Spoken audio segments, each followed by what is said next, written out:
Bupati, Pak Wakil Kepala BKN, eh, Pak Deputi Sidigi, Pak Harmen, Bapak Ibu JPT Madya di lingkungan Badan Kepegawaian Negara, juga para teman-teman JPT Pratama, serta rekan-rekan sekalian yang sudah hadir dari para pengelola kepegawaian di lingkungan Pemda, para pejabat yang berwenang, termasuk instansi pusat dan instansi daerah.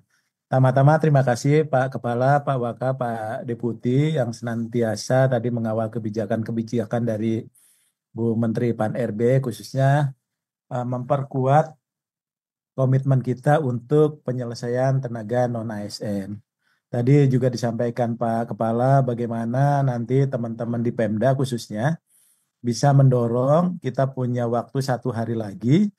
Jadi jangan sampai kebijakan yang sudah ada ini baik secara teknis gitu ya maupun secara kebijakan nasional tidak bisa diimplementasikan atau dimanfaatkan karena memang masih banyak yang tidak mendaftar.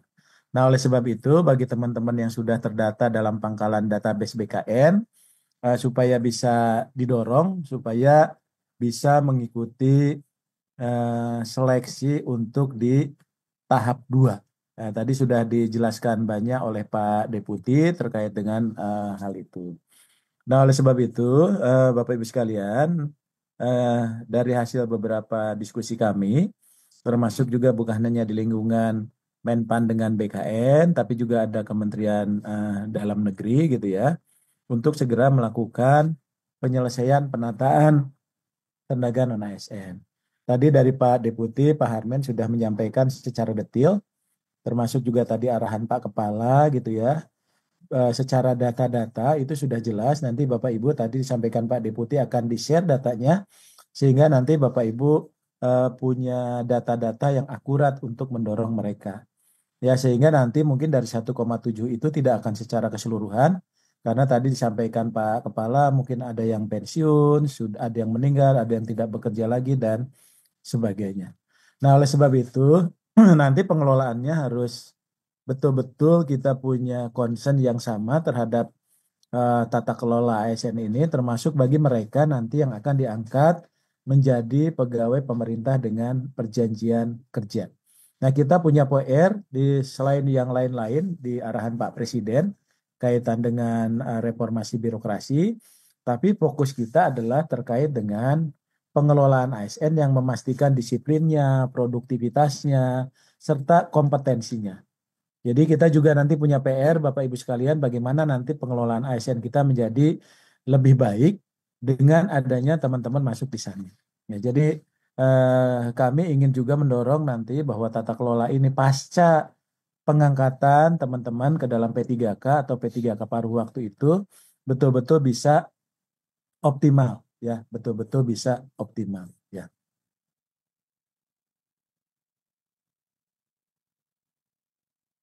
Gitu. Bisa optimal. Nah, oleh sebab itu harapannya Bapak Ibu sekalian, maka upaya-upaya kita untuk memperbaiki SDM kita termasuk pasca kita merekrut tenaga-tenaga non-ASN ini, sistem merit itu tetap kita laksanakan gitu ya.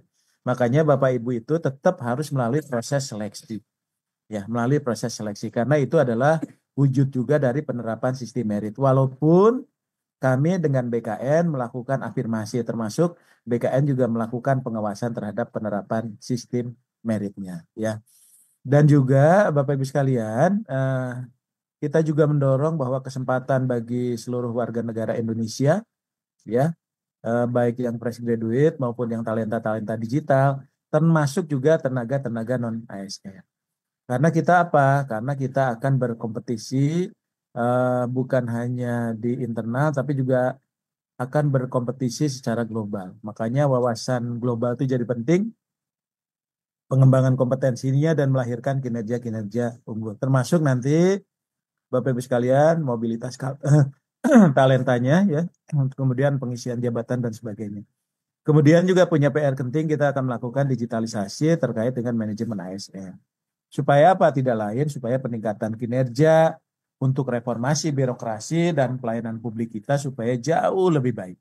Jadi artinya Bapak Ibu sekalian yang ingin kami tekankan bahwa kita masih punya PR, ya kita masih punya PR, bukan hanya kita melakukan penataan penyelesaian tenaga non ASN, tapi pasca ini kita juga punya PR besar untuk meningkatkan kapasitas dalam rangka mendukung reformasi birokrasi. Tapi di sisi lain ini adalah mandat dari undang-undang.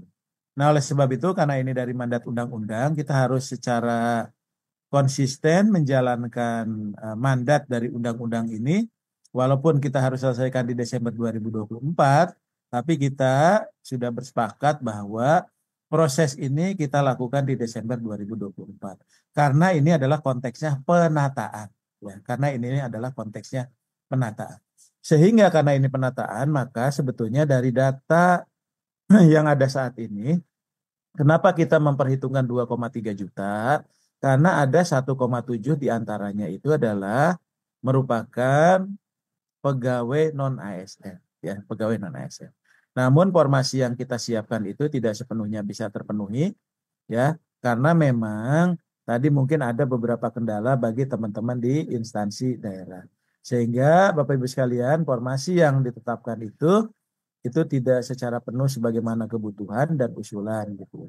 Akan tetapi setidaknya dengan penetapan formasi ini maka kita sudah bisa menyelesaikan sebagian besar untuk tenaga non ASN.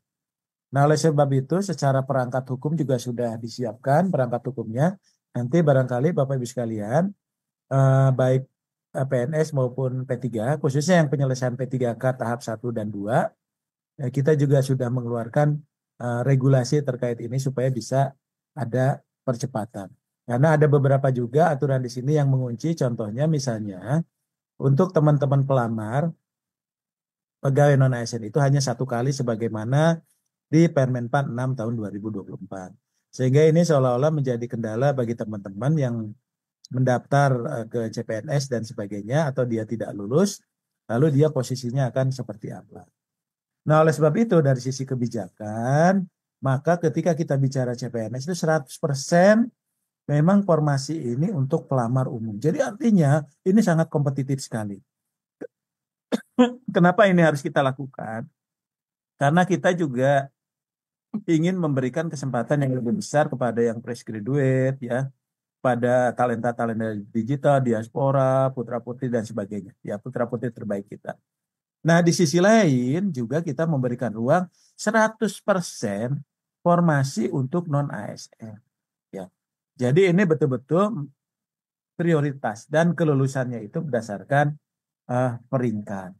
Nah, oleh sebab itu Bapak Ibu, teman-teman sekalian, melalui mekanisme tahun 2024 ini ada keseimbangan ya antara tadi yang P3K dengan yang CPNS-nya. Nah, oleh sebab itu maka kita ingin ada konfirmasi data yang sesungguhnya. Ya.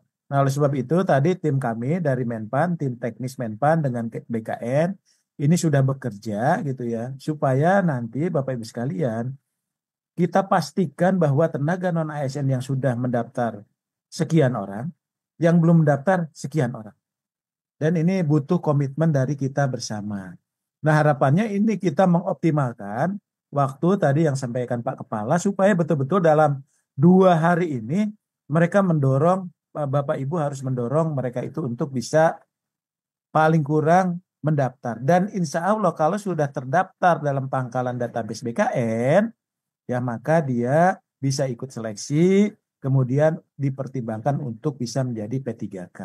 Apakah dia P3K atau dia P3K yang paruh waktu, ya. Nah, oleh sebab itu dari hasil data tadi sampaikan Pak Kepala, mungkin ada yang sudah pensiun karena usianya sudah 58, ada yang sudah tidak aktif lagi bekerja, ada yang meninggal dunia, atau ya ada yang sudah menjadi ASN. Jadi nanti mungkin 1,7 itu bisa saja berkurang karena beberapa dari pegawai non ASN tadi dia sudah tidak lagi memenuhi syarat untuk menjadi pegawai pemerintah dengan perjanjian kerja. Nah, oleh sebab itu langkah-langkah kita apa? Di 634 itu kita sudah masukkan tuh mereka yang tidak TMS, yang TMS ya, yang tidak memenuhi syarat administrasi termasuk di CPNS yang belum melamar, kita berikan kesempatan di tahap kedua. Ya, di tahap kedua. Termasuk juga supaya tidak ada kekhawatiran mereka tidak bisa dibayar dan sebagainya, maka Bu Menteri juga sudah menyiapkan surat bahwa penganggaran untuk gaji tenaga non ASN selama proses ini maka masih bisa berjalan. Nah, oleh sebab itu proses ini yang sudah kita lakukan bersama teman-teman BKN termasuk juga mengkonfirmasi data. Nah, oleh sebab itu maka di pertemuan kita ini maka kita harus memastikan bahwa tenaga non ASN khususnya yang terdata dalam database itu mendaftar dan mengikuti seleksi. Ya, mendaftar dan mengikuti seleksi itu yang penting. Maka pastikan datanya bagi yang belum tadi disampaikan oleh Pak Deputi, Pak Harmen, ya tadi angkanya beliau sudah detil, itu pastikan bahwa dia masuk, kemudian memastikan yang kelulusan itu dia mendaftar mengikuti dan sebagainya. Ya, termasuk juga Bapak Ibu sekalian memastikan pengangkatannya. Jadi jangan sampai nanti mereka sudah lulus tapi dia tidak diangkat. Ya, termasuk memastikan ketersediaan anggarannya. Karena kenapa? Kan dengan surat Bu Menteri itu sudah mendorong bahwa itu bisa. Ya. Nah, oleh sebab itu ini penting. Nah, dengan demikian, maka dengan Permen 634 tadi, itu masih ada pertanyaan tambahan. Wah, kami bagaimana Pak dengan pegawai non-ASN yang melamar pada tahap 1 tapi tidak bisa melamar di tahap kedua. Padahal mereka yang sudah melamar di tahap 1 dan dia sudah ikut seleksi, maka dia akan menjadi P3K paruh waktu. Mungkin karena apa? Karena formasinya. Ya. Terus yang kedua, bagaimana dengan pegawai non-ASN yang tidak lulus seleksi CPNS? Apakah dapat mengikuti seleksi P3K tahap 2? Kan ini yang menjadi pertanyaan teman-teman ya Pak Deputi ya, gitu ya. Kemudian yang ketiga, bagaimana pegawai non-ASN yang melamar P3K tahap 1 tapi tidak mengikuti seleksi? Dia sudah mendaftar, begitu mau seleksi sakit atau ada halangan dan sebagainya. Nah, pertanyaan-pertanyaan ini mungkin nanti akan kita jawab. Nah, oleh sebab itu sudah ada dan sudah dilakukan rapat koordinasi untuk penyelesaian tenaga non-ASN ini. Jadi Pak Mendagri itu sudah tegas, ya sudah tegas. Yang pertama bahwa ini komitmen yang cukup kuat dari pemerintah untuk menyelesaikan tenaga non ASN, tapi butuh apa? Butuh komitmen dari para PPK. Makanya kemarin Pak Mendagri itu dengan datanya dia langsung menunjuk, ya. Begitu juga dengan Bu Menteri, ya Bu Menteri juga menyampaikan. Nah nanti dari Pak Mendagri akan mengeluarkan surat larangan tidak boleh merekrut dan beliau akan menjatuhkan sanksi. Ya. Termasuk juga nanti di dalam surat edaran Pak Mendagri itu terkait juga dengan pembiayaan yang bisa dilakukan melalui pembiayaan barang dan jasa. Ya. Jadi Bu Menteri juga sudah tegas terhadap sisa non ASN yang saat ini, kemudian juga kebijakan yang sudah dikeluarkan oleh Bu Menteri Pan-RB. Ya. Termasuk dari Pak Kepala BKN, beliau juga sudah secara tegas menyampaikan perpanjangan untuk pendaftaran. Tidak lain yang secara teknis ini memberikan ruang kepada Pemda untuk segera melakukan pendaftaran termasuk menyesuaikan ya dan mengkonfirmasi data dulu di dalam SSCASN-nya ya. Sehingga nanti Bapak Ibu sekalian karena waktunya cukup mendesak maka ini tadi arahan Pak Kepala tadi supaya disebarluaskan secara masif ya. Jadi jangan sampai nanti kesempatan ini tidak dimanfaatkan dengan baik. Nah, oleh sebab itu dari tindak lanjut itu sudah ada perpanjangan tadi untuk pendaftaran P3K berdasarkan surat dari Pak Kepala BKN ya. Kemudian juga kita sudah melakukan coaching klinik juga. Ini alhamdulillah Pak Kepala, Pak Waka, Pak Deputi, tim Bapak itu sudah bergerak dengan tim kami ya, termasuk juga dihadiri oleh 546 instansi daerah ya, baik dari ODA Kemendagri, dari PPSI-nya BKN ya, tanggal 9 sampai 15. Jadi setiap sore itu teman-teman itu standby untuk melakukan dialog diskusi dengan teman-teman pemerintah daerah. Nah, kemudian dari sisi Kemenpan kita juga sudah membuat kebijakan termasuk dengan Pak Kepala ya dengan Pak Waka juga dengan Bapak Ibu Deputi di BKN dan di Menpan untuk membicarakan rencana kebijakan optimalisasi formasi P3K ya, khususnya bagi tadi pegawai non ASN yang terdata dalam pangkalan database BKN ya. Nah, oleh sebab itu dari hasil diskusi kita itu apa-apa saja yang menjadi PR kita. Jadi yang pertama dari Kementerian Pan-RB nanti akan sampaikan ke Bapak Ibu sekalian, ada surat Bu Menteri terkait dengan penjelasan pengadaan P3K ya. Nanti ini apa namanya sebagai rangkumannya di dalam surat ini.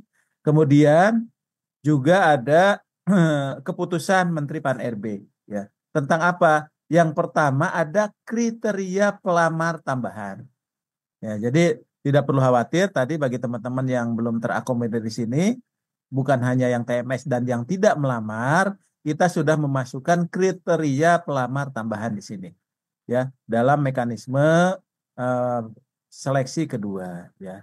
Yang kedua adalah kita juga sudah mengusulkan kepada Bu Menteri dan sudah ditandatangani beliau gitu terkait dengan apa itu P3K paruh waktu. Nah, kemudian dari Kemendagri akan membuat surat edaran juga kaitan dengan pembayaran gaji P3K paruh waktu untuk mempertegas. Kemudian juga ada larangan merekrut tenaga non-ASN atau pegawai non-ASN dan sanksi jika melanggar larangan tersebut. BKN sudah mendukung secara penuh baik data maupun layanan teknisnya. Tadi yang disampaikan oleh Pak Kepala, Pak Waka maupun dengan Pak Deputi BKN. Nah, oleh sebab itu, Bapak Ibu sekalian, kalau kita lihat saat ini, tadi yang kriteria pertama itu dia yang TMS, ya, kemudian yang tidak memenuhi syarat administrasi di CPNS atau belum melamar. Jabatannya ada 4 jabatan, ya. Nah, oleh sebab itu maka di dalam kriteria tambahannya itu selain yang TMS ya untuk di P3K tahap 1 maupun tahap CPNS untuk tahap 1 dan belum lamar, maka kita ada tambahan juga bagi mereka yang tidak mengikuti seleksi kompetensi pengadaan P3K tahap 1. Jadi kalau ada mereka sudah daftar tapi nggak bisa sekarang oleh BKN dibuka, silakan ya. Kemudian juga bagi mereka yang tidak mengikuti seleksi pengadaan CPNS tahun 2024 ya. Tapi ini ada beda perlakuan antara D dan E karena yang sudah mendaftar CPNS dan ikut seleksi ya, itu dianggap sudah mengikuti seleksi kurang lebih begitu. Karena sesuai dengan Permen 6 itu pendaftaran seleksi itu 1 kali ya. Nah, oleh sebab itu harapannya dengan kebijakan ini memang betul-betul bisa mengakomodir keinginan teman-teman para pelamar dari pegawai non ASN yang ada dalam pangkalan database BKN. Ya. Nah, oleh sebab itu, Bapak Ibu sekalian, berarti bagaimana tadi pegawai non ASN yang ada dalam database BKN tadi, dia bisa masuk ke sana. Ya. Jadi yang pertama, Bapak Ibu sekalian, pelamar yang telah mengikuti seluruh tahapan seleksi P3K, ya, ternyata dia melebihi jumlah penetapan kebutuhan. Maka pelamar bisa diangkat menjadi paruh waktu. Jadi tidak perlu khawatir tidak lulus. Ya, tidak lulus. Nah, oleh sebab itu penting Bapak Ibu sekalian. Jadi kalau sekarang ini misalnya contohlah di Sangihe misalnya. Ada teman-teman, oh kami tidak ada R garis miring L gitu ya. Kami masuk R3. Kami kok ini kami nggak lulus. Tidak perlu khawatir. Dalam hal tadi di sini dijelaskan pelamar yang telah mengikuti seleksi tapi jumlah formasinya terbatas, dia tetap menjadi paruh waktu. Contohnya apa? Dia di posisi yang di pelamar tahap 1. Gitu ya. Kemudian dalam hal pelamar merupakan pegawai yang terdaftar dalam database pegawai non-ASN pada BKN dan telah mengikuti seleksi CPNS tahun anggaran 2024, namun dia tidak lulus, maka dia bisa diangkat menjadi P3K paruh waktu. Jadi tidak harus mendaftar ke periode 2. Nah, mudah-mudahan teman-teman yang melamar CPNS itu bisa tenang nih dengan posisi seperti ini. Gitu ya. Jadi teman-teman Pemda, ini sudah jelas bagi teman-teman yang melamar. Maka selanjutnya dalam hal terdapat perubahan kebutuhan organisasi, penyesuaian kebutuhan dapat dilakukan pengusulan untuk nomor identitas ASN itu paling lama 3 bulan, ya, 3 bulan. Jadi jelas ya Bapak Ibu sekalian bahwa kesempatannya itu bagi yang 1 dan 2 itu dia bisa berjalan. Lalu bagaimana sih sebetulnya? Ada juga pertanyaan, izin Pak Kepala, Pak Waka, Pak Deputi, kaitan dengan konsep kebijakan penerapan P3K paruh waktunya, ya. Nah, ini kita sudah membuat beberapa rumusan terkait dengan definisi paruh waktu. Definisi paruh waktu ini Pak Kepala ini ditengok Bu Menteri, ya. Kemudian jenis jabatannya, kemudian kriteria dan syaratnya, kemudian juga ada statusnya, mekanisme dan sebagainya. Jadi sudah diruntut untuk konsep P3K paruh waktunya, ya. Lalu apa itu yang P3K paruh waktu?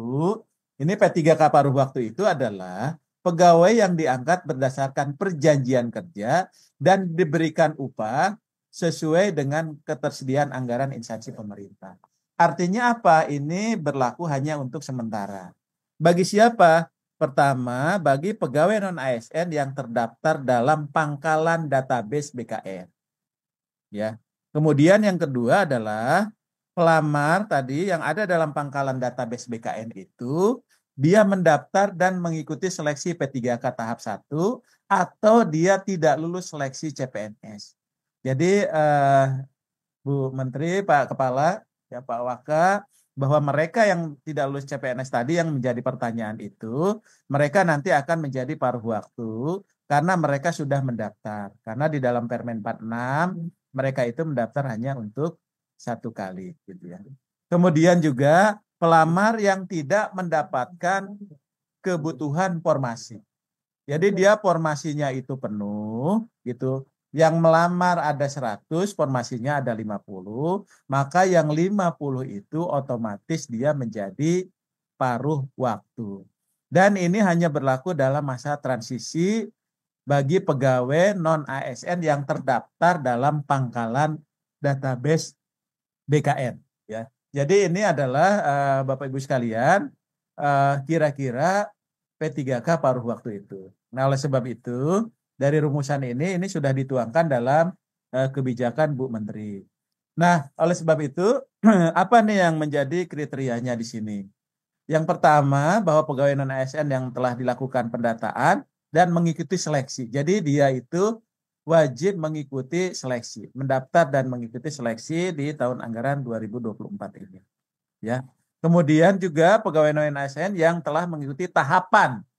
Ya, jadi tahapannya dia sudah dia ikuti semua, mendaftar dan mengikuti seleksi. Kemudian juga pegawai non-ASN yang mendaftar pada pengadaan P3K namun tidak dapat formasi. Kemudian yang terakhir itu karena anggaran untuk membayarnya tidak terpenuhi, maka dialihkan menjadi P3K paruh waktu. Namun syaratnya ini penting, ada beberapa pertanyaan. Bagaimana kalau pegawai non-ASN dia tidak memiliki ijazah? Maka syaratnya itu adalah harus memiliki ijazah sesuai dengan syarat jabatan yang diduduki. Nah, untuk ijazah ini nggak perlu khawatir Bapak Ibu sekalian, karena dari keputusan Bu Menteri itu menyebutkan ada 4 jabatan. Ya, yang ini bisa dilamar oleh seluruh kualifikasi pendidikan. Ya, jadi kalau yang tidak punya ijazah, maka dia tidak bisa mendaftar dan mengikuti seleksi P3K.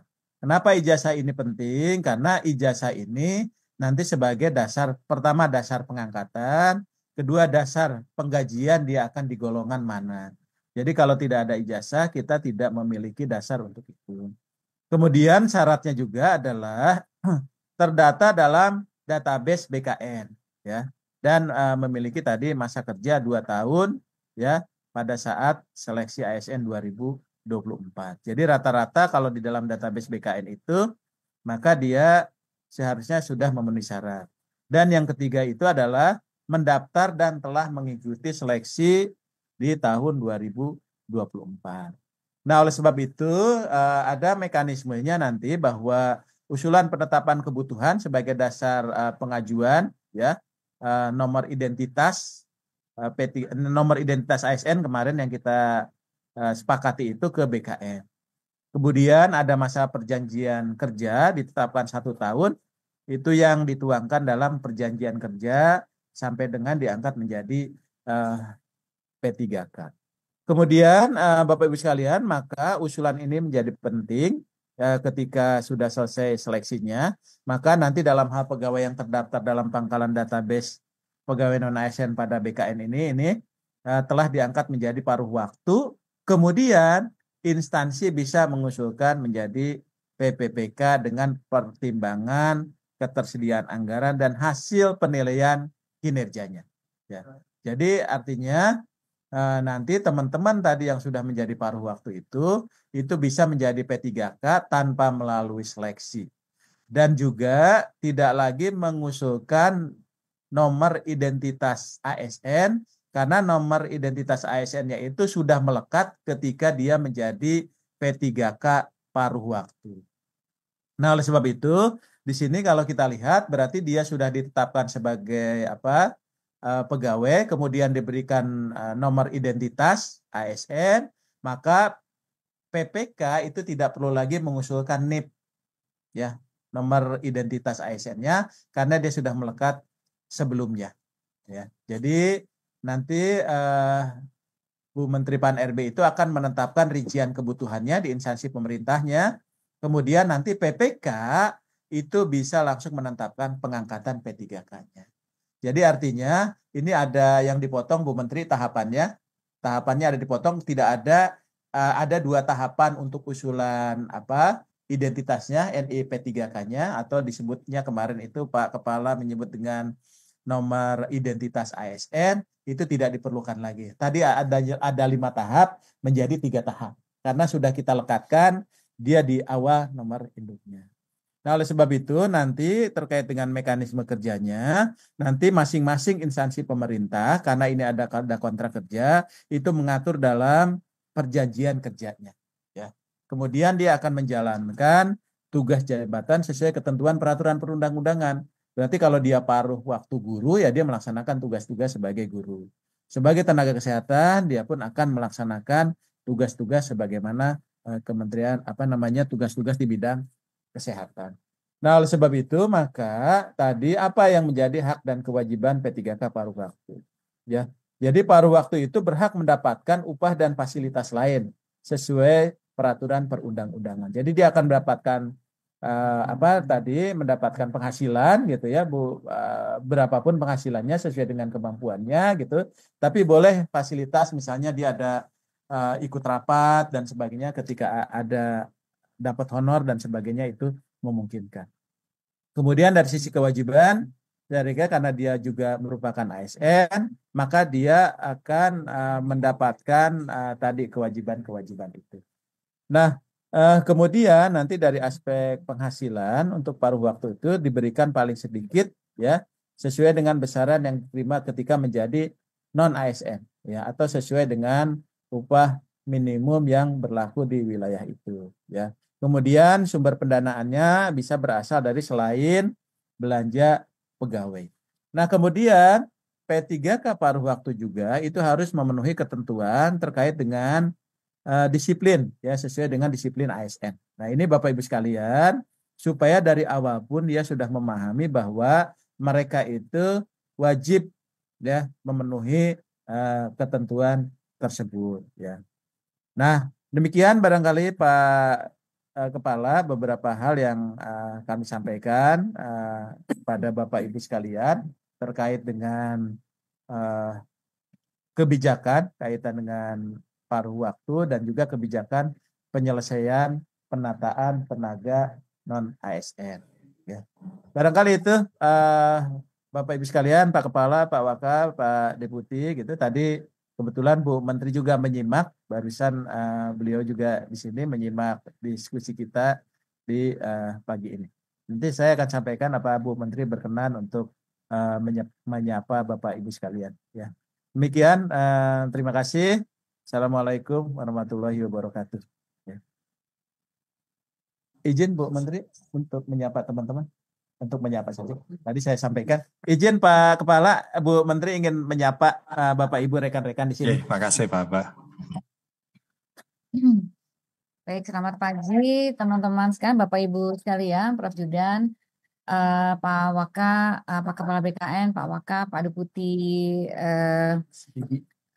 Pak Harmen ya, dan seluruh teman-teman, Bapak Ibu dari para Sekjen, Sestama, Sekda, terima kasih. Jadi yang kita lakukan pada hari ini adalah dalam upaya kita untuk menyelesaikan arahan daripada undang-undang pelaksanaan daripada Undang-Undang Nomor 20 untuk menyelesaikan penataan tenaga non ASN.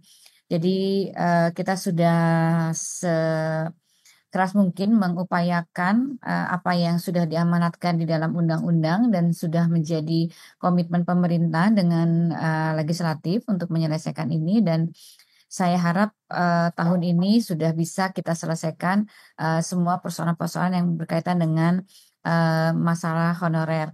Tentunya ini kan tidak akan bisa memuaskan semua pihak untuk menyelesaikan, tetapi tentunya komitmen kami adalah kami menjalankan apa yang sudah diperintahkan oleh undang-undang dan yang sudah menjadi komitmen. Untuk itu Bapak dan Ibu sekalian, mohon bantuannya para sekda dan para sekjen dan sekda untuk mengoptimalisasikan data yang sudah Bapak Ibu kirimkan ke BKN. Jadi pangkalan data ini menjadi basic kami untuk bisa menyelesaikan tenaga honorer. Dan sebagaimana diarahkan perintah daripada Undang-Undang Nomor 20, tentunya setelah ini instansi pemerintah sudah tidak diperbolehkan lagi untuk mengangkat tenaga honorer apapun namanya, dan ini karena kami juga sudah komit dengan apa yang sudah diperintahkan oleh undang-undang, dan kami juga berharap kita semuanya bisa membuat komitmen untuk kita sepenuhnya melaksanakan apa yang sudah diatur dalam undang-undang. Saya lagi terima kasih Bapak dan Ibu sekalian atas komitmen dan supportnya untuk kita bisa menyelesaikan persoalan-persoalan yang kaitan dengan tenaga honorer. Mudah-mudahan semua afirmasi yang sudah dilakukan baik oleh Kemenpan RB maupun BKN tentunya dapat kita menyelesaikan apa yang sudah menjadi tugas kita berdasarkan Undang-Undang Nomor 20. Terima kasih Bapak dan Ibu sekalian. Wassalamualaikum warahmatullahi wabarakatuh. Baik, terima kasih Bu Menteri. Beliau berkenan tadi menyapa Bapak Ibu sekalian. Mudah-mudahan tadi apa yang disampaikan oleh beliau bisa memperkuat ya komitmen kita bersama, khususnya tadi upaya-upaya BKN Bu Menteri terkait dengan kebijakan teknisnya. Demikian, terima kasih. Kami kembalikan ke Pak Kepala.